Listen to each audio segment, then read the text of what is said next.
Hello friends, good morning. અત્યાર સુધી આપણે કેપેસિટન્સની અંદર જે ડાઇલેક્ટ્રિક ટોપિક જોયો, બરાબર. તો બોર્ડની એક્ઝામમાં જે એક્ઝામ્પલ છે, જે પણ ડિટેલમાં થિયરીઝ છે, બરાબર, એના પર સ્ટડી કરી. પણ હવે જી નીટની અંદર ડાઇલેક્ટ્રિકનો કોન્સેપ્ટ થોડો ડિટેલમાં પૂછાય છે.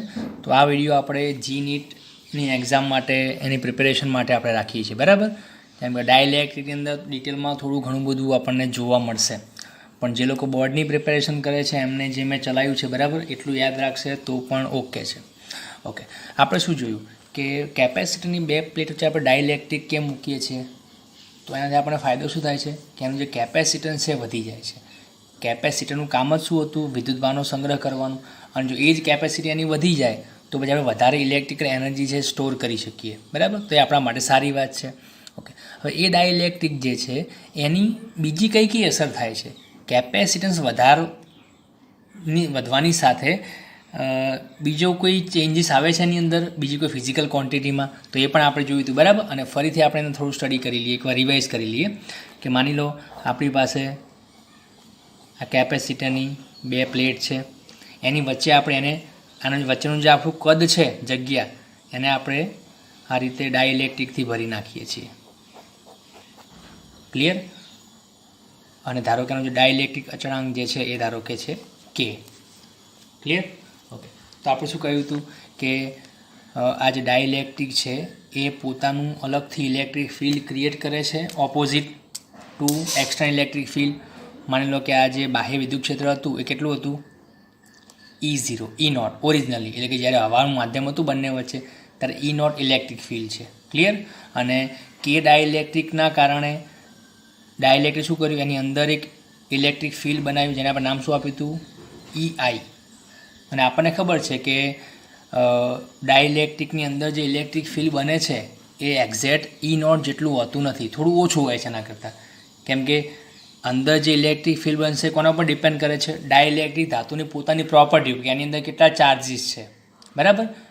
પણ આપણે એવું જોઈ શકીએ કે અંદરનું ઇલેક્ટ્રિક ફિલ્ડ જે છે એ E0 કરતાં ઓછું હોય છે. ક્લિયર? તો આપણે શું લખીએ કે નેટ ઇલેક્ટ્રિક ફિલ્ડ કેટલું હશે? તો E નેટ. પરિણામી વિદ્યુત ક્ષેત્ર કેટલું હશે? તો E0 minus E. E0 minus EI. Clear? જ્યારે ધાતુની અંદર શું હતું? ધાતુમાં અંદરની અવસ્થામાં ઇલેક્ટ્રિક ફિલ્ડ કેવું હતું? 0 હતું. આની અંદર 0 હોતું નથી, કેમ કે બંને ઓપોઝિટ તો છે, E0 અને EI. E0ની ડાયરેક્શન કઈ બાજુ છે આપણી? આ બાજુ છે, બરાબર. વેલ્યુમાં બંને ઇક્વલ નથી. ઓકે, અને આપણે એવું જોયું કે ભાઈ આ જે નેટ ઇલેક્ટ્રિક ફિલ્ડ જે છે ને એ કેટલું થાય છે ડાઇલેક્ટ્રિક મૂક્યા પછી? તો એ આપણને જોવા મળ્યું કે ભાઈ E નેટ ઇલેક્ટ્રિક ફિલ્ડ જે છે ને એ E0 ડિવાઈડ બાય K જેટલું થઈ જાય છે, બરાબર. હવે આપણે જસ્ટ કોન્સેપ્ટ પર ફોકસ કરીએ છીએ. થિયરી આપણે બધી ભણી ગયા છીએ કે ડાઇલેક્ટ્રિક મૂક્યા પહેલાં ઇલેક્ટ્રિક ફિલ્ડ કેટલું હતું? E0. ડાઇલેક્ટ્રિક મૂકવાથી ડાઇલેક્ટ્રિક અંદર કેટલું ઇલેક્ટ્રિક ફિલ્ડ છે? EI. અને પછી બે પ્લેટ વચ્ચે પરિણામી વિદ્યુત ક્ષેત્ર કેટલું છે? તો E0 માઇનસ EI છે. અને પછી આપણે માપ્યું તો આપણે કેટલું જોવા મળ્યું કે E0 ડિવાઈડ બાય K, એટલે કે ઓરિજિનલી જે વિદ્યુત ક્ષેત્ર હતું શૂન્યાવકાશમાં એના કરતાં કેમાં ભાગનું. અને કે શું છે? જે તે પદાર્થનો ડાઇલેક્ટ્રિક અચળાંક છે. ક્લિયર? ઓકે, તો આ રીતે ઇલેક્ટ્રિક ફિલ્ડ જે છે ને એ કેમાં ભાગનું થઈ જાય છે, નેટ ઇલેક્ટ્રિક ફિલ્ડ. ઓકે, તો હવે આને આપણે અંદર મૂકી દઈએ તો શું બનશે? E0 divide by K is equal to E0 minus EI. Clear? Okay, ચલો, તો આ આપણને એક ઇક્વેશન મળી ગયું. તો EI કેટલું હશે આપણે શોધવું હોય તો આને શોધી શકીએ. તો EI ને આ બાજુ લાવો અને આ બાજુ લાવી દો તો શું બને? EI is equal to E0 minus E0 divide by K. તો EI is equal to E0 1 minus 1 upon K થશે. તો આ તમે શોધી શકો છો કે પર્સનલી અંદરની જે ડાઇલેક્ટની અંદર જે ઇલેક્ટ્રિક ફિલ્ડ ક્રિએટ થાય છે EI કોના બરાબર થવાનું? તો E0 બ્રેકેટમાં 1 માઇનસ 1 અપોન K. તો જુઓ, તમને આવા ઘણા બધા ઇક્વેશનો મળશે. ક્લિયર? તમારે બધાને યાદ રાખવાની જરૂર નથી. જસ્ટ મોટા મોટા જે ક્વોન્ટિટીઝ છે, E છે, V છે, C છે, બસ એનું યાદ રાખો, બરાબર. તો આ તમને દેખાય છે કે K શું છે, એની અંદર ડાઇલેક્ટ્રિક અચળાંક છે. ઓકે, ચલો આને હવે એવું જોઈએ કે ભાઈ આ જે E0 ક્રિએટ થાય છે કોણ કરે છે? તો કે તમે જોયું હતું કે ડાઇલેક્ટ્રિકનો આ બાજુનો જે છેડો છે પ્લસ પ્લેટ તરફનો એ કેવો બની જવાનો? માઇનસ બનશે, અને માઇનસ તરફનો છેડો છે એ પ્લસ બનશે. તો ચાર્જીસ પોલેરાઇઝ થાય છે, બરાબર. ડાઇલેક્ટ્રિકનું શું થયું? ધ્રુવીકરણ થયું હતું, પોલેરાઇઝેશન, અને એના કારણે ડાઇલેક્ટ્રિકના બંને છેડે પ્લસ અને માઇનસ ચાર્જ આપણને જોવા મળશે. અને નામ શું આપ્યું હતું આપણે?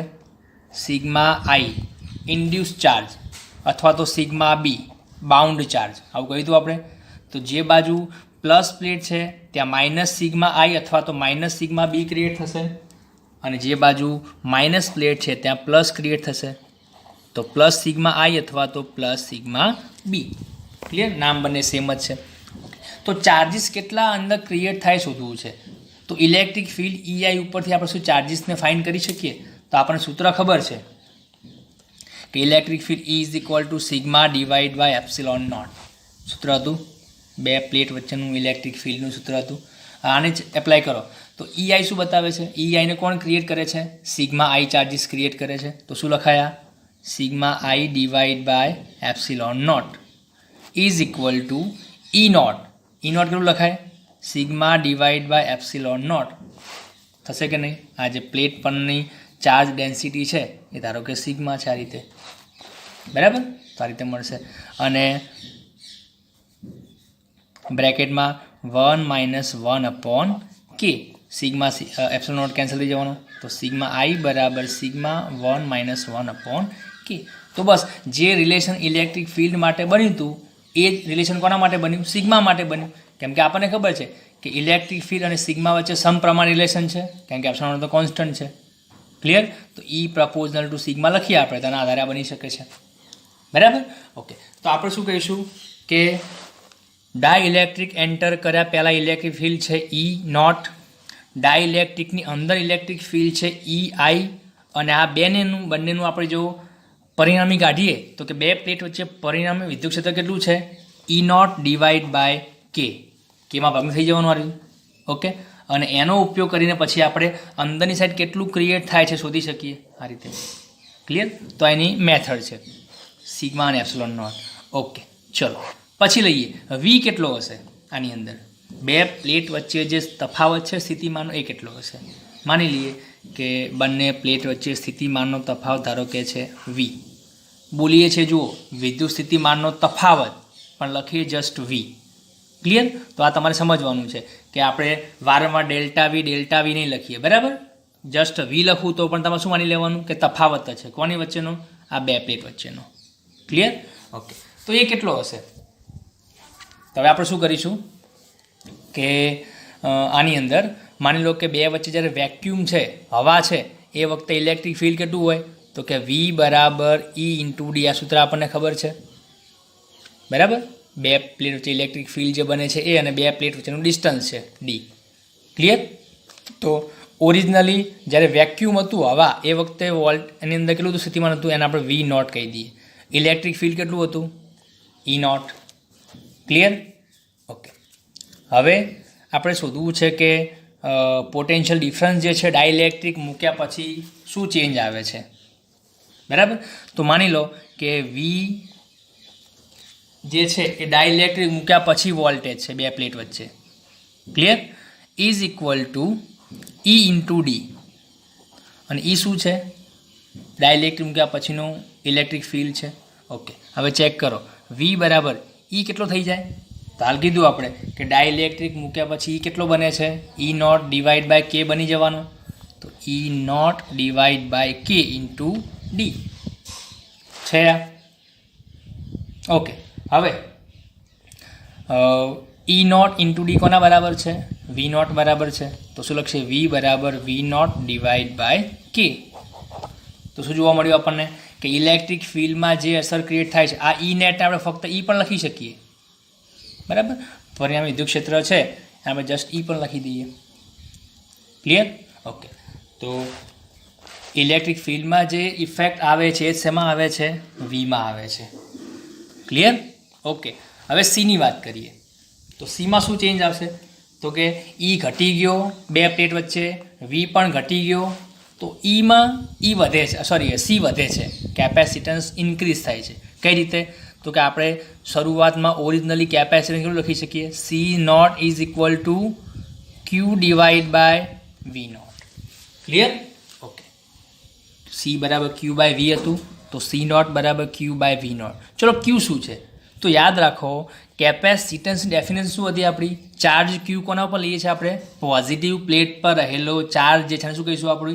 કેપેસિટર પરનો વિદ્યુતભાર કહીએ છીએ. ઓકે, તો યાદ રાખો કે ડાયલેક્ટ મૂક્યા પછી પણ ક્યુમાં કોઈ ચેન્જ નહીં આવે. કેમ? તો કે આપણે આ જે અંદર ચાર્જીસ ઇન્ડ્યુસ થાય છે એને આપણે કાઉન્ટ કરતા નથી.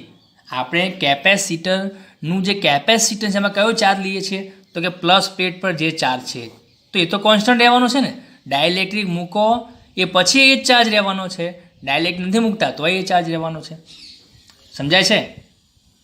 આપણે ટોટલ ચાર્જની વાત નથી કરતા.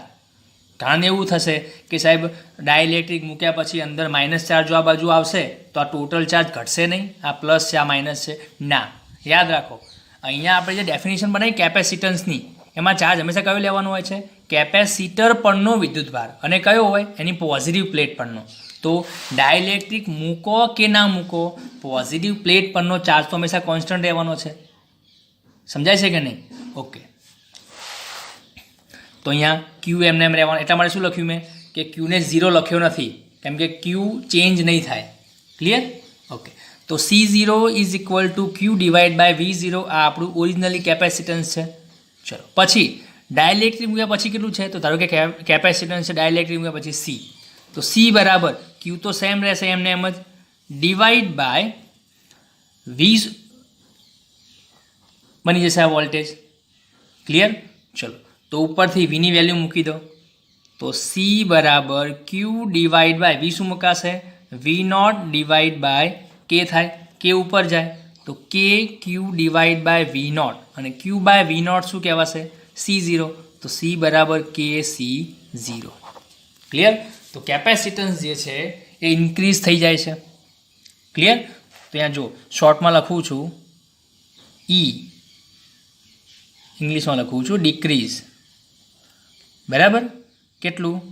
તો E કેટલું ઘટે છે? E નોટ બાય કે. પછી V પણ શું થશે? ડિક્રીઝ થશે. કેટલો? V બરાબર V નોટ બાય કે. C ઇન્ક્રીઝ કેટલું? C બરાબર કે ઇન્ટુ C નોટ. તો આ ત્રણ આપણને ઇફેક્ટ મળી ડાયલેક્ટ્રિક મૂક્યા પછી. બરાબર? અને આ બધું એક્સ્ટ્રા છે, તમારે સિગ્મા ચાર્જીસ શોધવા છે, કઈ રીતે છે, અંદર ઇલેક્ટ્રિક ફિલ્ડ કેટલું છે એ શોધવું છે, તે મળી જશે આપણને. ક્લિયર? ઓકે, ચલો તો આ થઈ ગયું આપણું ડાયલેક્ટ્રિક. રાઈટ?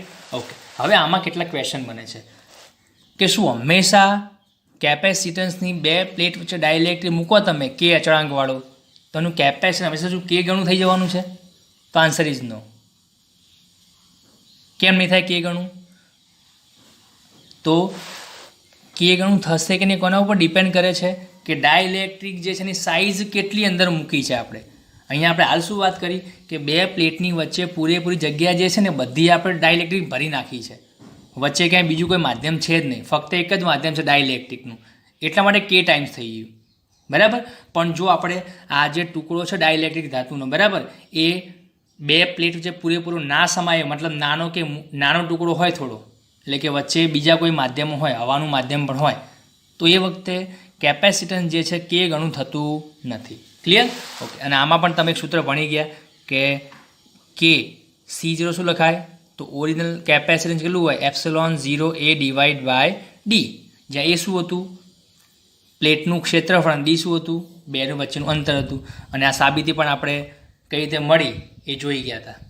બરાબર? તો જસ્ટ આ આપણે થોડું ડિટેલમાં ટોપિક સ્ટડી કરીએ છીએ, તો જે ભણી ગયા છીએ અને બીજી વાર ચર્ચા નહીં કરીએ. ક્લિયર? ઓકે, તો આ સૂત્ર તો આપણે જ્યારે ડાયલેક્ટ્રિકના કોમ્બિનેશનના જ્યારે એક્ઝામ્પલ ગણીશું ને એ વખતે આપણે આનો ઉપયોગ કરીશું. બરાબર? કે ટાઈમ્સ તો થાય છે ઓરિજિનલ કરતાં, પણ ઓરિજિનલ હોય છે કેટલું? તો કે આના જેટલું. ક્લિયર? ઓકે, અને તમે આ પણ જોશો કે ડાયલેક્ટ્રિક અચળાંક જે છે કે એ કોના બરાબર હતો? રિલેટિવ પરમિટિવિટી બરાબર હતો, અને એ હતો epsilon divide by epsilon naught. આવું હતું. ક્લિયર? તો તમે જો આને આ બાજુ લઈ જાઓ કે એપ્સિલોન નોટ, તો કોના બરાબર થાય? એપ્સિલોન બરાબર થાય. તો ઘણીવાર દાખલામાં આપણે વારંવાર જો આપણે આવું ના લખવું હોય કે એપ્સિલોન નોટ, તો આ બેને આપણે કમ્બાઈન કરીને જશું લખી દઈશું માધ્યમની પરમિટિવિટી એપ્સિલોન. તો આ શું બનશે? સી બરાબર epsilon A divide by D. તો તમારે શું માની લેવાનું કે એપ્સિલોન પરમિટિવિટી છે એ શૂન્યાવકાશ સિવાય કોઈ બીજા માધ્યમની હશે, અને બીજા માધ્યમની હશે તો એને કંઈક ને કંઈક ડાઇલેક્ટ્રિક હશે. બરાબર? તો બસ એ કે એપ્સિલોનને ભેગો કરી આપણે આ સૂત્ર બનાવીએ છીએ. તો આપણે યાદ રાખવાનું સૂત્ર કોના માટે છે? ડાઇલેક્ટ્રિકનું માધ્યમ હોય એ વખતની વાત છે. ક્લિયર? ઓકે, ચલો હવે આપણે લઈએ કે જો ડાઇલેક્ટ્રિક એટલે કે બે પ્લેટ વચ્ચે આપણે પૂરેપૂરી જગ્યા ડાઇલેક્ટ્રિક ભરી નાખીએ એટલે આપણે શું કહીશું કે ડાઇલેક્ટ્રિકનો એરિયા કેટલો કહેવાય? તો એ જેટલો એરિયા કહેવાય, કેમ કે બંને એક્ઝેક્ટ જેને બંનેની જે બોર્ડર છે એ રીતે આમ આ રીતે છે. એકચ્યુઅલમાં હોય છે કેવું કે આપણે કેપેસિટરની બે પ્લેટ વચ્ચે ડાઇલેક્ટ્રિક મૂકતા નથી, પણ શું કરીએ છીએ કે પહેલાં ડાઇલેક્ટ્રિક લઈ લઈએ છીએ અને એની બંને સાઈડ આપણે પ્લેટો ચોંટાડી દઈએ છીએ. બરાબર? તો આપણે કહી શકાય કે ડાઇલેક્ટ્રિકનો એરિયા કેટલો આવશે? તો જેટલો પ્લેટનો એરિયા હશે. અને ડાઇલેક્ટ્રિક બંને છેડા વચ્ચેનું અંતર કેટલું આવશે? તો જેટલું બે પ્લેટ વચ્ચે અંતર છે એટલું આવશે. ક્લિયર? ઓકે. તો જ્યારે આ રીતે પૂરેપૂરું માધ્યમ ફિલ કરી દઈએ આપણે ડાઇલેક્ટ્રિકથી, ત્યારે આ કન્ડિશન ઓકે છે કે epsilon naught A divide by D. પણ જો આપણે પૂરેપૂરો ડાઇલેક્ટ્રિક ના ભરીએ, પણ જો નેક્સ્ટ ક્વેશ્ચન આપણો આ રીતે છે. માની લો કે આ પ્લસ પ્લેટ છે અને આ માઇનસ પ્લેટ છે. બરાબર? અને આપણે કામ કર્યું છે કે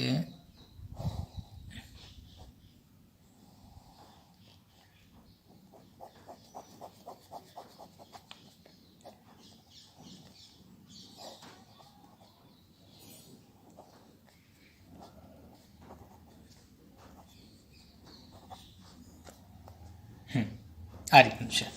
જુઓ, કેપેસિટરની બે પ્લેટ છે, એક બાજુ પ્લસ ક્યુ ચાર્જ, બીજા માઇનસ ક્યુ ચાર્જ છે. પ્લેટનો એરિયા એ છે. ક્લિયર? પણ બે વચ્ચે ડિસ્ટન્સ છે ડી. પણ આપણે શું કર્યું કે જેટલો ડાઇલેક્ટ્રિક અચળાંક ધરાવતો જે ડાઇલેક્ટ્રિક છે એની સાઇઝ કેટલી છે? ટી જેટલી જાડાઈ છે. બરાબર? એને અંદર બે પ્લેટની વચ્ચે મૂકી દઈએ છીએ. તો હવે આનું કેપેસિટન્સ કેટલું થાય? ક્લિયર? ઓકે. તો એના માટે આપણે શું કરવું પડે કે શું આનું કેપેસિટન્સ કે ગણું થશે? તો આન્સર ઇઝ નો. કેમ ના થાય? તો કે કે જેટલો ડાઇલેક્ટ્રિક છે ને એ પૂરેપૂરી જગ્યા ભરતો નથી આની અંદર, વચ્ચે હવાનું માધ્યમ પણ છે. ક્લિયર? ઓકે. તો આને આપણે બે રીતે ગણી શકીએ.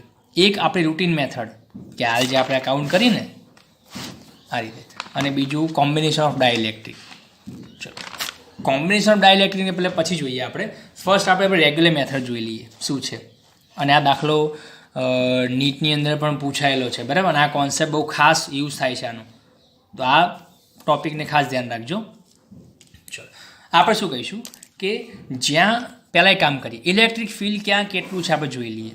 તો જુઓ, આ જે છે ખાલી જગ્યા ત્યાં આવવાનું માધ્યમ છે, તો ત્યાં ઇલેક્ટ્રિક ફિલ્ડ કેટલું હોય છે? ઈ નોટ હશે કે નહીં? E0. ઓકે. પછી ડાઇલેક્ટ્રિકની અંદર ઇલેક્ટ્રિક ફિલ્ડ કેટલું હોય છે? તો હમણાં જોયું કે E0 ડિવાઈડ બાય કે શું થઈ જાય? હવામાં જે હોય છે ઓરિજિનલી એના કરતાં કેમાં ભાગનું થઈ જાય છે, જ્યાં કે શું છે એનો અચળાંક છે. ક્લિયર? તો બંને અલગ અલગ જગ્યાએ આપણને ઇલેક્ટ્રિક ફિલ્ડ મળી ગયા. ઈ નોટ. ઓકે. હવે ઈ નોટ જે છે ઇલેક્ટ્રિક ફિલ્ડ એ કેટલા અંતર માટે છે? તો ટોટલ ડિસ્ટન્સ ડી છે, એમાં આટલી જાડાઈ ડાઇલેક્ટ્રિકની છે, તો આ કેટલી વધી? ડી માઇનસ ટી થાય. તો ડી માઇનસ ટી જેટલા અંતર માટે ઇલેક્ટ્રિક ફિલ્ડ E0 છે, અને ટી જેટલા અંતર માટે કેટલું છે? E0 ડિવાઈડ બાય કે જેટલું છે. ક્લિયર? ઓકે. ચલો, પછી વોલ્ટેજ કેટલો છે? તો ધારી લો કે પ્લસ પ્લેટથી માઇનસ પ્લેટ વચ્ચે જે ડિફરન્સ છે એ ધારો કે છે વી જેટલો. ક્લિયર? વી કહો કે ડેલ્ટા વી કહો, કોઈ ચિંતા નહીં. બરાબર? ભલે હું બોલું લખું ગમે તે, પણ તમે સમજો છો કે હું શું બોલી રહ્યો છું. બરાબર? કે ડેલ્ટા વી જેટલો તફાવત છે. ઓકે.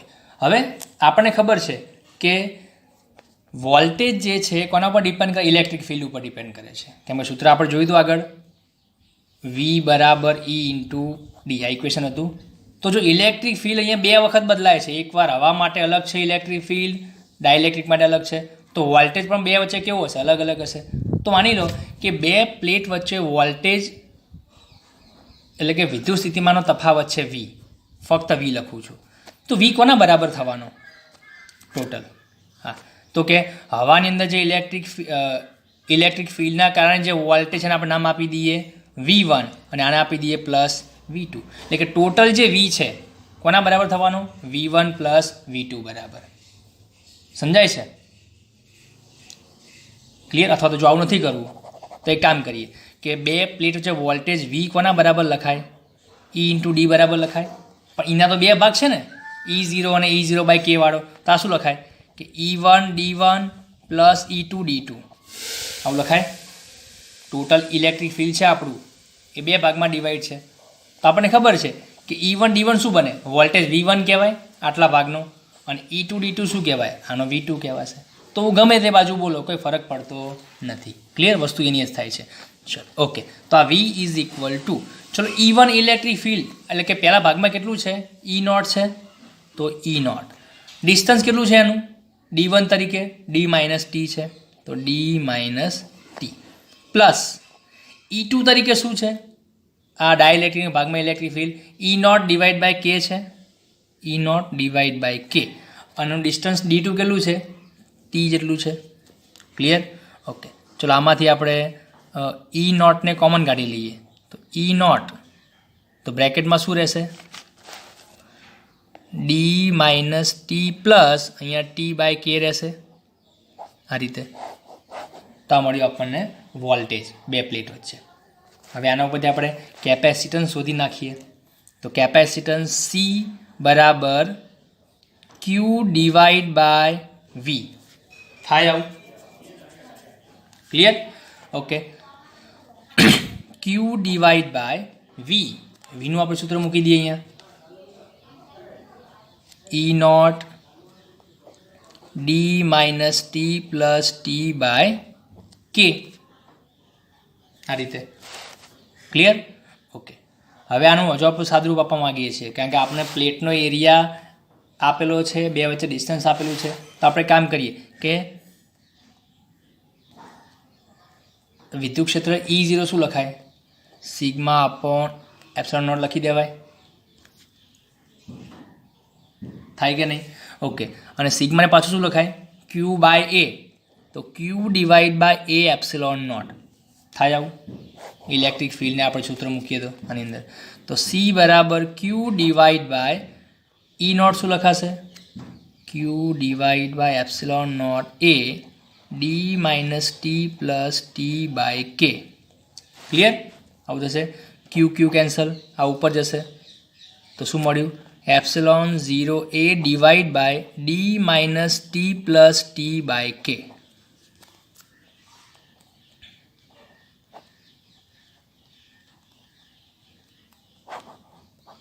થયું? ઓકે, તો આ થઈ ગયું આપણું કેપેસિટન્સ સૂત્ર. હવે તમે ચેક કરો કે જો પૂરેપૂરો આપણે ડાઇલેક્ટ્રિક મૂક્યો હોત આખા વિસ્તારમાં, એટલે કે ડી જેટલા અંતરમાં આખું, તે વખતે શું હતું? જુઓ, સૂત્ર ચેક કરો સાચું છે કે નહીં. તો એ વખતે તમને ખબર છે કે આ જે ટી છે, જો આપણે ડાઇલેક્ટ્રિક પૂરેપૂરો ભરી નાખીએ આની અંદર, તો આ જે ટી છે આપણે કોના બરાબર થઈ જવાનો હતો? ડી બરાબર થઈ જવાનો હતો. આ ટી વત્તા વત્તા વત્તા આખી જગ્યા ભરી દે તો ડી અને ટી બંને ઇક્વલ થઈ જાય. તો ચેક કરો, અહીંયા ડી બરાબર ટી મૂકી દો, તો આ બંને માઇનસ પદ કેન્સલ થઈ જવાના, અને ટી શું બની ગયો? ડી. કે જશે ઉપર, થઈ ગયું કે epsilon naught A divide by D મળી ગયું આપણને. ઓકે, તો જ્યારે આપણે અંશતઃ આને કહેવાય પાર્શિયલી, અંશતઃ ડાઇલેક્ટ્રિક મૂકીએ, અંશતઃ અડધો મતલબ અમુક જગ્યા ભરીએ ડાઇલેક્ટ્રિકની અને અમુક ખાલી જવા દઈએ, તો એનું જે કેપેસિટન્સ છે આપણને આ સૂત્ર ઉપરથી મળશે. ક્લિયર? યાદ રાખો, સૂત્ર ખાસ યાદ રાખો. આ સૂત્ર ઉપર તમે બીજા જાતે બનાવી શકો છો, બરાબર, અલગ અલગ અંતરો માટે. ઓકે, તો હવે આનો મતલબ શું કે આ જે છે એ કે ગણું નહીં વધે, પણ જે હતું ઓરિજિનલના કરતાં વધવાનું જ છે. કેમ કે ઓરિજિનલી હોય એના કરતાં ડાયઇલેક્ટ્રિક મૂકો છો, ભલે નાનો મૂકો કે મોટો મૂકો, પણ ફરક તો પડશે ને. કેપેસિટન્સ એનું વધશે તો ખરું. ક્લિયર? ઓકે, તો આપણે શું કહીશું કે આ જે સી જે છે, આ જે આપણને મળ્યું એ પણ સી નોટ કરતાં તો કેવું હશે? વધારે જ હશે જે ઓરિજિનલમાં હતું એના કરતાં, કેમ કે અંદર ડાયઇલેક્ટ્રિક આપણે મૂકેલો છે. ક્લિયર? ઓકે, ચલો. તો આ થઈ ગયો આપણો નેક્સ્ટ ટોપિક. તો તમારે સૂત્ર ખાસ યાદ રાખવાનું છે, ભૂલતા નહીં, બરાબર? ગોખી મારવા epsilon naught A divide by D minus T plus T by K. હવે આગળ જઈએ કે જો આપણને ધાતુની પ્લેટ સુવાહક માટે ડાયઇલેક્ટ્રિકનું મૂલ્ય કેટલું હોય, ડાયઇલેક્ટ્રિક અચળાંકનું મૂલ્ય. જેમ કે આપણે આગળ વાત કરી હતી કે ડાયઇલેક્ટ્રિક અચળાંક જે છે આપણે કોના માટે વ્યાખ્યાયિત કરીએ છીએ? મોસ્ટલી અવાહકો માટે, ઇન્સ્યુલેટર માટે. ક્લિયર? તો જો સુવાહકો માટે ડાયઇલેક્ટ્રિકનું મૂલ્ય કેટલું હોય તો આ પણ ખાસ યાદ રાખવો, પૂછાયેલો ક્વેશ્ચન છે, બરાબર? જુઓ, જો આપણે આ બે પ્લેટની વચ્ચે સુવાહક મૂકી દઈએ, મતલબ મેટલ પ્લેટ સુવાહક, તો એનું જે ડાયઇલેક્ટ્રિક અચળાંક છે એનું મૂલ્ય કેટલું થાય? તો તમે ક્વેશ્ચનમાં, મતલબ આવો ક્વેશ્ચન તમે MCQમાં ક્યાંક જોયું હશે કે સુવાહકો માટે ડાયઇલેક્ટ્રિક અચળાંકનું મૂલ્ય અનંત હોય છે, ઇન્ફિનિટી. કેમ અનંત હોય છે? તો ચેક કરો કે બે પ્લેટની વચ્ચે આપણે જ્યારે સુવાહક મૂકી દઈએ છીએ તો સુવાહકની અંદરના વિસ્તારમાં ઇલેક્ટ્રિક ફિલ્ડ કેટલું હોય? 0. સમજાય છે? આ તો બહુ જૂનો ટોપિક થઈ ગયો આપણો કે બાહ્ય વિદ્યુત ક્ષેત્રમાં જો તમે ધાતુનો ટુકડો મૂકી દો કોઈ, બરાબર, તો એની અંદરના વિસ્તારમાં ઇલેક્ટ્રિક ફિલ્ડ 0 છે. મતલબ આ જે નેટ ઇલેક્ટ્રિક ફિલ્ડ છે પરિણામ વિદ્યુત ક્ષેત્ર સુવાહકની અંદર એ કેવું હોય? 0. તો શું જુઓ કે E0 ડિવાઈડ બાય કે, E0 ડિવાઈડ બાય કેની વેલ્યુ કેવી થઈ જાય? 0 થઈ ગઈ. તો કે કેટલો થાય? તો E0 ડિવાઈડ બાય 0 બરાબર ઇન્ફિનિટી. ક્લિયર? તો યાદ રાખો, સુવાહકો માટે ડાયઇલેક્ટ્રિક અચળાંકનું જે મૂલ્ય છે એ અનંત હોય છે. બરાબર? Okay, next. હવે બીજા ક્વેશ્ચન લઈએ આપણે. ધારો કે આપણી આ પ્લસ પ્લેટ છે, આ માઇનસ પ્લેટ છે. ક્લિયર? એની વચ્ચે આપણે ધારો કે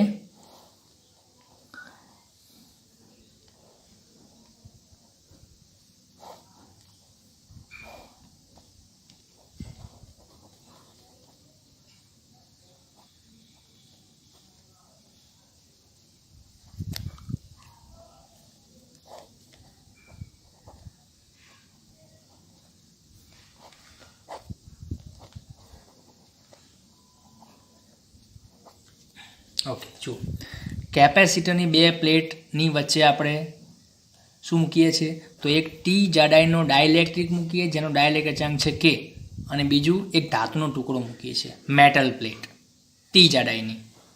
બરાબર? બે પ્લેટ વચ્ચે અંતર છે ડી. ઓકે, પ્લેટનો એરિયા છે એ, આ બાજુ પ્લસ ચાર્જ છે, આ બાજુ માઇનસ ચાર્જ છે. ક્લિયર? તો કેપેસિટરની બે પ્લેટ વચ્ચે આપણે શું કરીએ છીએ? એક નાનો ટુકડો ડાયઇલેક્ટ્રિકનો મૂકીએ છીએ અને એટલી સાઇઝનો, બરાબર, અલગ પણ હોઈ શકે, આને T1 T2 પણ લખી શક્યો હોત, પણ જસ્ટ હું ઇક્વેશનને, મતલબ એક્ઝામ્પલને ઇઝી બનાવવા માટે બેની જાડાઈ સરખી રાખું છું. બરાબર? તો ધાતુ અને ડાયઇલેક્ટ્રિક મૂકીએ છીએ તો એ વખતે આનું જે કેપેસિટન્સ છે કેટલું હશે? ક્લિયર? તો શું કરશો બોલો આની અંદર? તો એક કામ કરીએ, આપણી જે રૂટીન મેથડ છે એપ્લાય કરી દઈએ કે ઇલેક્ટ્રિક ફિલ્ડ પહેલાં આપણે અલગ અલગ વિસ્તારમાં કેટલું છે જોઈ લઈએ. ચલો, તો આ જે ભાગ છે, આ જે ભાગ, એમાં ઇલેક્ટ્રિક ફિલ્ડ કેટલું હોય? E0 હશે, E0, કેમ કે હવા છે. હવે આ જે ડાયઇલેક્ટ્રિકની અંદર એમાં કેટલું હોય? તો E0 ડિવાઈડ બાય કે હશે. બરાબર? સદીશ નહીં લખું તો પણ ચાલશે, જસ્ટ વેલ્યુ હાલ આપણે ફોકસ કરીએ. તો હવાનું માધ્યમ છે આ, ત્યાં E0 છે, ડાયઇલેક્ટ્રિકની અંદર કેટલું થઈ જાય? E0 ભાગ્યા કે જેટલું થઈ જાય. ફરી પાછું આ વચ્ચે હવાનું માધ્યમ આવી ગયું, ત્યાં પાછું કેટલું આવી જવાનું? E0. ઓકે, આ ધાતુ છે, ધાતુના પ્લેટની અંદર ઇલેક્ટ્રિક ફિલ્ડ કેવું હોય? 0 હોય, તો એ તો ડાયરેક્ટ 0 જ છે. ક્લિયર? અને ફરી પાછું હવા આવી ગઈ તો અહીંયા હશે E0. તો આ રીતે અલગ અલગ જગ્યાએ ઇલેક્ટ્રિક ફિલ્ડની વેલ્યુ ચેન્જ થતી રહે છે. સમજાય છે? ઓકે, હવે લઈએ આપણે શોધવું છે કેપેસિટન્સ. તો પહેલાં શું ફાઇન્ડ કરવું પડશે આપણે? વોલ્ટેજ વી કેટલો છે અને પછી ક્યુ બાય વી કરી નાખીશું. ક્લિયર? ઓકે. વી કેટલો છે? તો વી ઇઝ ઇક્વલ ટુ, હવે કામ કરીએ કે કેટલા ભાગ પડશે. તો આ જે હવાના ભાગ છે બધાને આપણે સરખા કરી નાખીએ. આ જે હવા છે એ કેટલા વિસ્તારમાં છે, કેમ કે એમાં તો ઇલેક્ટ્રિક ફિલ્ડ સરખું જ છે બધી જગ્યાએ. તો વી બરાબર ઈ ઇન્ટુ ડી પરથી આપણે જઈએ તો વી બરાબર કેટલા ભાગ પડશે? 3 ભાગ પડશે. એક ડાયઇલેક્ટ્રિકનો, એક ધાતુનો અને બાકી વધી આ જે 3 જગ્યાએ હવાનો છે એને આપણે કમ્બાઈન કરી નાખીએ ભાગને. તો શું બને? E1D1 plus E2D2 plus E3D3 થશે. ઓકે, ચલો E1 ને આપણે હવાનો ભાગ લઈ લીધો.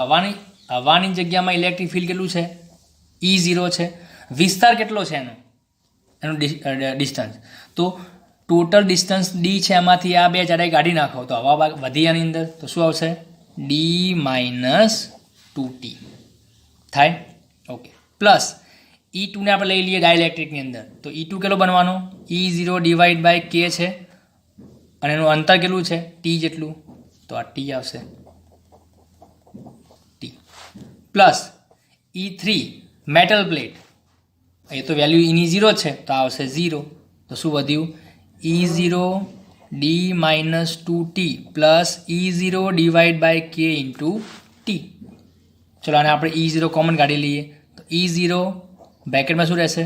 D minus 2T plus T by K. આ થઈ ગયું V. અને ફરી પાછું E0 ને શું લખાય? તો E0 બરાબર, ઓકે ચલો પછી લઈએ આપણે. તો હવે લઈએ કેપેસિટન્સ C. ચલો અહીંયા પ્રોસેસ કરી નાખીએ. E0 શું બને? Sigma divide by epsilon naught છે અને સિગ્માને શું લખાય? Q divide by A epsilon not.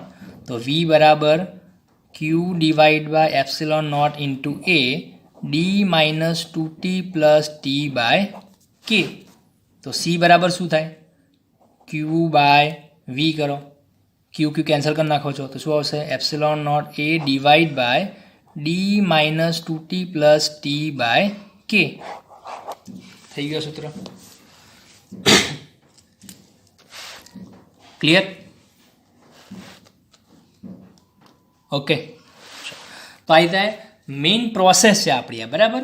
Concept છે આપણો આ, કે જ્યારે અલગ અલગ પ્લેટો તમને આ રીતે આપેલી હોય તો તમે એને કઈ રીતે આગળ વધશો.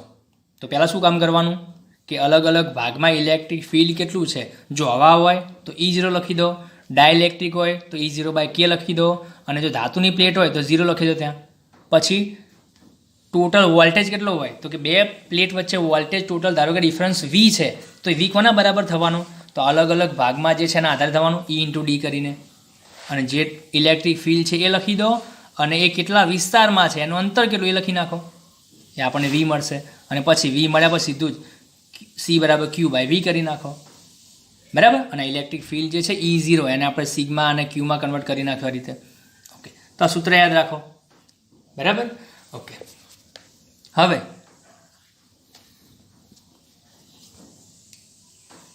એક આપણે જનરલ ઇક્વેશન બનાવીએ કે જો કેપેસિટરની 2 પ્લેટ વચ્ચે n જેટલા ડાયઇલેક્ટ્રિક મૂકવામાં આવે, T1 T2 T3 અલગ અલગ જાડાઈના, બરાબર? તો એનું કેપેસિટન્સ કેટલું થાય? આવો ક્વેશ્ચન છે. જુઓ, આની આપણે ચર્ચા નહીં કરીએ પણ જસ્ટ તમને આમ જ સમજાવી દઉં છું.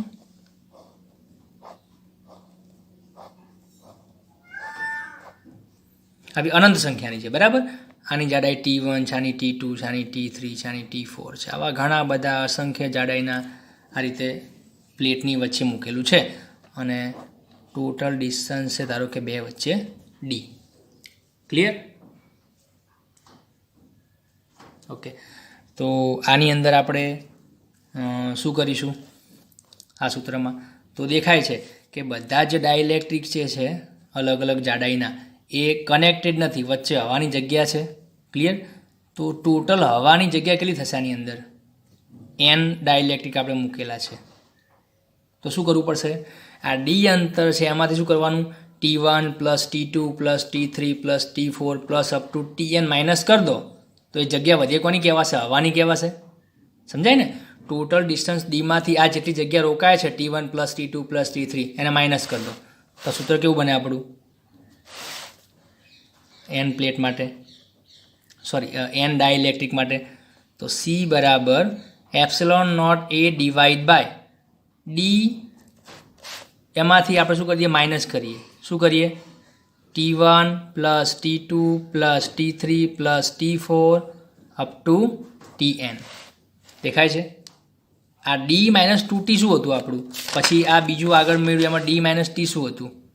તો યાદ રાખો, ડી ટોટલ ડિસ્ટન્સ છે અને ટી શું હતું? ડાઇલેક્ટ્રિકનું માધ્યમની જગ્યા હતી.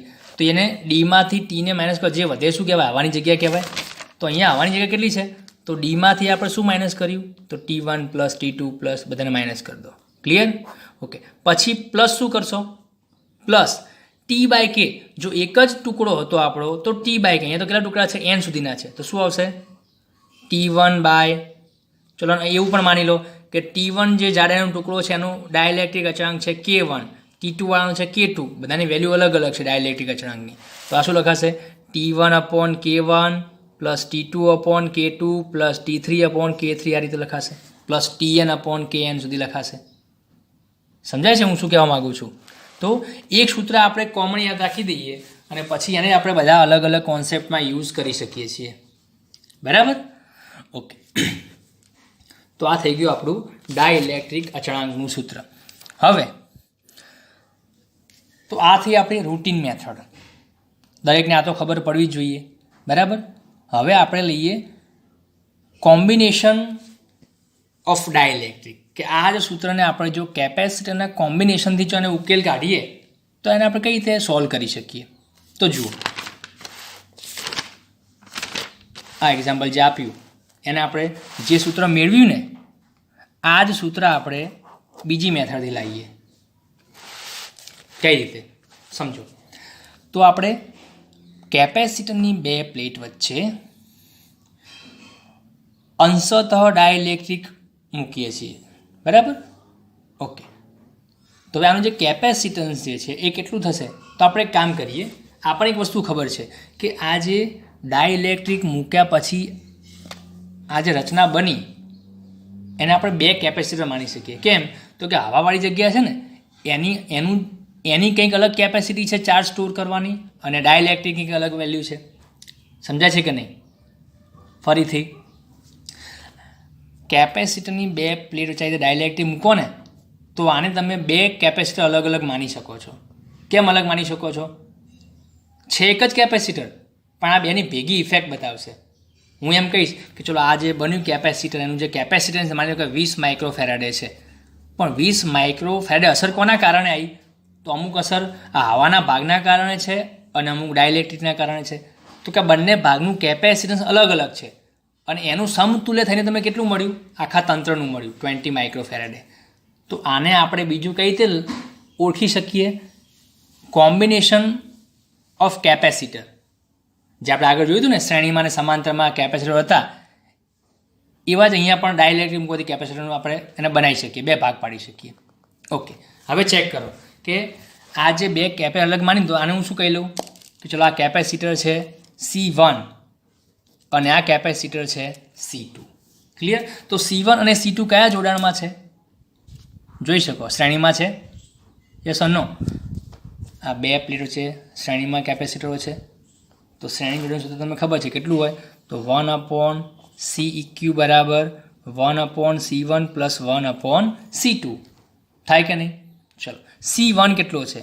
C1 ને આપણે અલગથી શોધી શકીએ છીએ. C1 તરીકે માધ્યમ શું છે આની અંદર?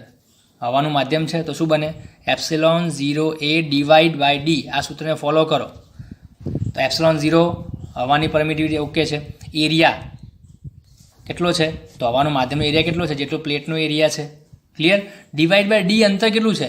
તો આનું D - T જેટલું અંતર છે બે પ્લેટ વચ્ચે. તો શું લખાશે? D - T થાય. ચલો, C2 કેટલો છે? C2 માટે શું કરશો? આટલા ભાગનું કહેવાશે. તો આના માટે શું આવશે? તો ડાઇલેક્ટ્રિક K છે ને, તો K ટાઈમ્સ થઈ ગયું. હવે આને એક જ આપણે કેપેસિટર માનીએ છીએ આટલા ભાગને, તો એ ફૂલ્લી ભરેલું છે ડાઇલેક્ટ્રિકથી, તો એનો K ઘણું થઈ જવાનું. તો K પછી ε0 A ડિવાઈડ બાય એનું ડિસ્ટન્સ કેટલું છે ટી જેટલું છે. ફરીથી અલગ અલગ કેપેસિટર બનાવતા સમજો. આટલો હવાના ભાગ છે ને શું માની લઉં છું પહેલું કેપેસિટર, તો એનું સૂત્ર ε0 A ડિવાઈડ બાય ડી ઉપરથી તમે એને મેળવી શકો. અને બીજું કેપેસિટર છે ડાયઇલેક્ટ્રિકવાળું છે આટલું, તો એ કે ટાઈમ્સ થવાનું અને એનું અંતર કેટલું છે બે પ્લેટો છે ટી અંતર છે. એરિયા કેટલો છે ડાયઇલેક્ટ્રિકનો એ જેટલો છે આખો. બરાબર ઓકે. એરિયા સમજો. તમે એવું ના વિચારતા કે સાહેબ આ તો આટલી જગ્યામાં છે તો એરિયા કેમનો થયો કેપેસિટરની બે પ્લેટ જેટલો. થોડું 3 ડાયમેન્શનમાં વિચારો તમે કે આ ડાયઇલેક્ટ્રિકની જેટલી સાઇઝ છે એટલી સાઇઝનું આપણે પ્લેટ ચોંટાડેલી છે એની ઉપર, તો જેટલો એરિયા પ્લેટનો છે ને એટલો જ એરિયા ડાયઇલેક્ટ્રિકનો છે. સમજાય છે? ઓકે.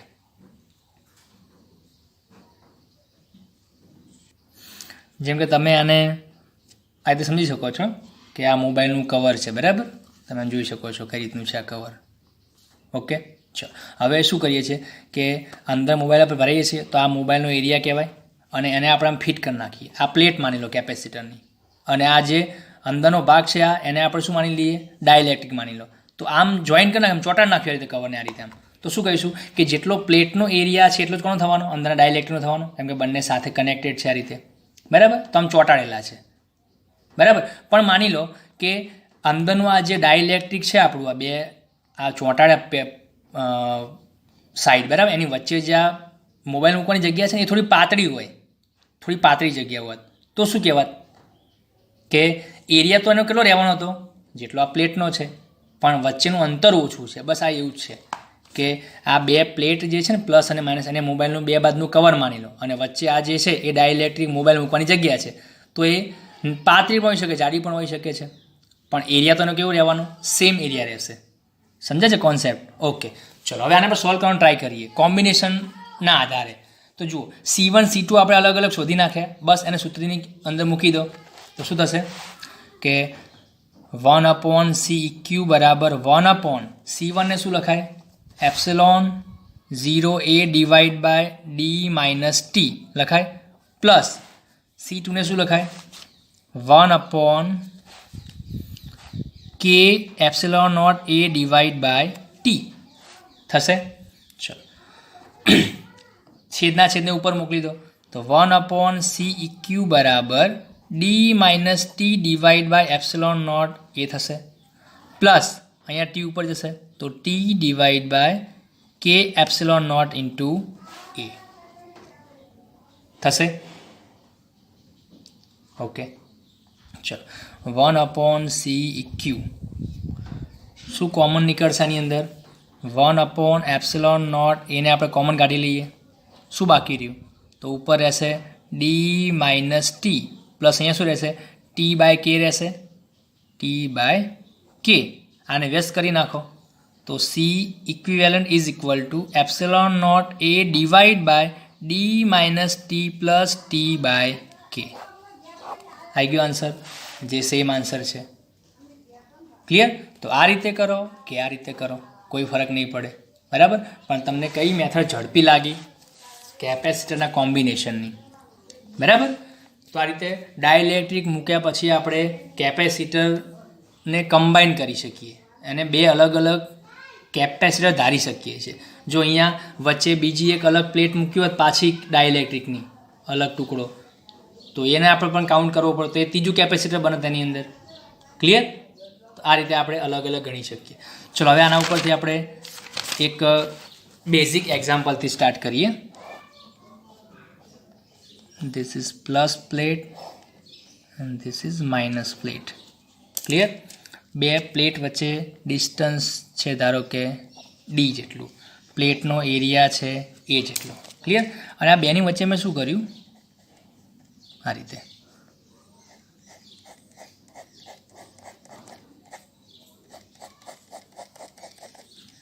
બે કેપેસિટરની પ્લેટની વચ્ચે મેં અલગ અલગ પ્રકારના ડાયઇલેક્ટ્રિક ભરેલા છે. જુઓ આ જે છે ને એ અંતર D/2 લઈ લો, અડધું અંતર, અને આ બીજું અડધું અંતર છે. પહેલા ભાગની અંદર K1 ડાયઇલેક્ટ્રિક અચળાંકવાળો ડાયઇલેક્ટ્રિક મૂક્યો છે અને બીજામાં K2 અચળાંકવાળી વેલ્યુ છે. ક્લિયર? ઓકે, તો કે આનું સમતુલ્ય કેપેસિટન્સ શોધી નાખો. તો ફરી પાછી બે મેથડ આપણી પાસે. રૂટીન મેથડ સૂત્ર યાદ કરો, શું હતું? સી બરાબર epsilon naught A divide by D minus T plus T by K. આ રીતે ક્લિયર? ઓકે. તો હવે આમાં તમે શું કરશો કે બે ડાયલેક્ટ્રિક છે તો K1 K2 વાળા બે પદો આવવાના. ક્લિયર? ઓકે. તો આની અંદર શું કરશો કે આને આપણે પહેલાં રૂટીન સૂત્રની અંદર ચેન્જ કરીએ તો સી બરાબર epsilon naught A divide by D minus બાદ કેટલા પદ કરવાના? તો ટી કેથી અહીંયા ટી કેમ બાદ કરે? તો એક જ ડાયલેક્ટ્રિક હતો, અહીંયા કેટલા છે? બે છે. તો શું લખવું પડે? T1 માઇનસ T2 થાય. ડીમાંથી બંનેની વેલ્યુ માઇનસ કરી નાખી. જો આને માઇનસને કૌંસમાં લખો તો આ પ્લસ કરવું પડે. કોન્સેપ્ટ સમજો, બરાબર? ઓકે. પછી પ્લસ ટી બાય કે છે તો અહીંયા બે ભાગ છે તો શું લખાય? T1 by K1 plus T2 by K2. Clear? Okay. હવે જુઓ, T1 તરીકે શું છે? ડી બાય 2 છે, અડધું અંતર. T2 તરીકે પણ શું છે? ડી બાય 2 છે. તો મૂકી દો આની અંદર વેલ્યુ આ સૂત્રમાં. શું થશે? સી બરાબર epsilon naught A divide by D minus D by 2 plus D by 2. D થાય, ડીમાંથી ડી માઇનસ 0 થઈ ગયું તો આ ડી કેન્સલ થઈ ગયો. હવે શું બાકી રહ્યું? T1 તરીકે શું છે? ડી બાય 2 અને નીચે K1 પ્લસ આની અંદર શું છે? ડી બાય 2 નીચે K2. ક્લિયર? આનું સોલ્યુશન આપી દો તો સી બરાબર epsilon naught A divide by ડીને કોમન કાઢી લો ઉપરથી તો ડી બ્રેકેટમાં શું રહ્યું? 1/2K1 plus 1/2K2. ક્લિયર? 2ને પણ કોમન કાઢી લો. ચલો એને કાં તો પછી એક કામ કરો, epsilon naught A divide by D લસા કેટલો આવશે? 2K1 K2 લસા આવે. Yes or no? હવે થોડું મેથેમેટિક્સ છે, બરાબર? હવે આમાં ફિઝિક્સ નહીં આવે આગળ. 2K1 K2 લસા આવ્યો. ચલો અહીંયા શું રહ્યું? તો 2K1 તો છે, શું ખૂટે છે? K2 ખૂટે છે તો અહીંયા આવશે K2 અને પ્લસ અહીંયા શું ખૂટે છે? K1. પદને ઉલટાઈ દો, બરાબર? તો શું આવશે? સી બરાબર આ છેદનો છે તો શું જવાનું? તો 2K1 K2 epsilon naught A divide by D અહીંયા રહેશે અને અહીંયા આવશે K1 પ્લસ K2. વ્યવસ્થિત ગોઠવ્યું છે, બરાબર? ખાલી પદને મેં K1 K2 વાળા પદને એક બાજુ ભેગા રાખ્યા અને એપ્સિલોન ડિવાઈડ ડીને ભેગા રાખ્યા છે આ રીતે. તો આ થઈ ગયું કેપેસિટન્સ, બરાબર? આનું આ ભાગનું. ક્લિયર?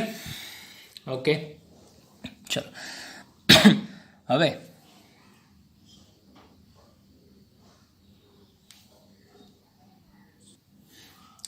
તો ઓબ્વિયસલી, બરાબર, ઓરિજિનલ જે વેલ્યુ છે એના કરતાં વધવાનું જ છે. કેમ કે જો આ જે છે આપણું કોના બરાબર થયું કહેવાય? સી નોટ બરાબર કહેવાય ઓરિજિનલી. માધ્યમ જ્યારે કયું હતું? શૂન્યાવકાશ નથી એ વખતનું. તો 2K1 K2 divide by K1 plus K2 times જે છે એ વધી ગયું આની અંદર. ઓકે. તો બસ આ આપણી રૂટીન મેથડ છે. હવે લઈએ આપણે કેપેસિટરના કોમ્બિનેશનની મદદથી આપણું સૂત્ર. તો આવો જવાબ આપણને એના આધારે પણ મળશે. શું કરવાનું? બે કેપેસિટર માની શકો આને આપણે શું કહી દઈએ? કેપેસિટર C1 અને આને કહી દઈએ C2. ચલો C1 કેપેસિટર માની લો તો એની બે પ્લેટ વચ્ચેનું અંતર કેટલું કહેવાય? તો અહીંયાથી આ અંતર ગણાય C1 માટે D/2 અંતર. એરિયા કેટલો પ્લેટનો? એ જેટલો, કેમ કે બંને અલગ અલગ ચોટેલી પ્લેટો છે. ઓકે. આનું પણ અંતર કેટલું? D/2 જેટલું. એરિયા કેટલો? એ જેટલો. ઓકે. તો આપણું કામ થઈ ગયું કે બંને સિરીઝમાં કહેવાય, શ્રેણીમાં. તો શું લખાશે? 1/CQ બરાબર 1/C1 પ્લસ 1/C2. ચલો C1 C2 કેટલા થશે? તો C1 તરીકે શું લખાય?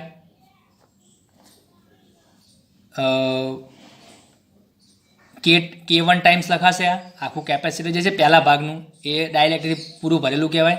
તો K1 ટાઈમ્સ શું લખાય? Epsilon 0 A divide by distance કેટલું છે? D/2 થયું. ઓકે. ચલો આને આપણે લસાની ઉપર મૂકી દઈએ. શું બનશે? 2K1 epsilon naught A divide by D. Clear? ચલો C2 કેટલું બનશે? તો C2 same K2 epsilon naught A divide by D by 2 થશે. આને પણ 2K2 epsilon naught A divide by D. આ થઈ ગયો C2. ચલો બેની વેલ્યુ મૂકો તો સૂત્રની અંદર. તો 1/CQ બરાબર 1/C1 કેટલો છે? 2K1 epsilon naught A divide by D plus C2 કેટલો છે? 1/2K2 epsilon naught A divide by D. ચલો ડીને ઉપર લઈ જાઓ અને પછી કોમન કાઢી લો જે નીકળે એને.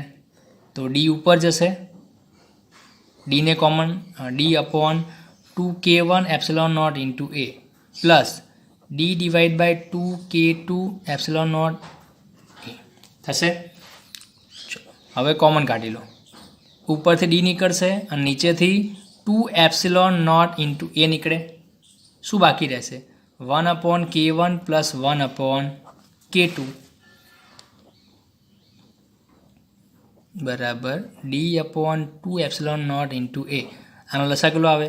K1 K2 ડિવાઈડ બાય ઉપર K1 પ્લસ K2 અને આને પછી બે બાજુ વ્યસ્ત કરી નાખો તો CQ ઇઝ ઇક્વલ ટુ 2 અહીંયા લખું છું, પછી K1 K2 ડિવાઈડ બાય નીચે આવશે K1 પ્લસ K2 અને આ શું આવશે? Epsilon naught A divide by D. વ્યસ્ત કર્યા પછી થઈ ગયા બંને ઇક્વેશન ઇક્વલ. ક્લિયર? તો તમે કોઈ પણ મેથડથી આગળ જઈ શકો, પણ એસ્પેશિયલી તમને જો એક્ઝામમાં પૂછે કે ભાઈ આ કેપેસિટરની બે પ્લેટો વચ્ચે ડાયલેક્ટ્રિક મૂકેલા હોય તેનું સમતુલ્ય જે કેપેસિટન્સ છે કેટલું થાય, તો તમે બંને મેથડથી એપ્લાય કરી શકો. બરાબર? દરેકને જો મેથડ બંને ઇઝી જ છે. આ પણ સૂત્ર યાદ તમે રાખો સીધું આને, તો આને તમે સેટ કરી શકો અલગ અલગ કેપેસિટર માટે. બરાબર? અને પછી કરી નાખશો.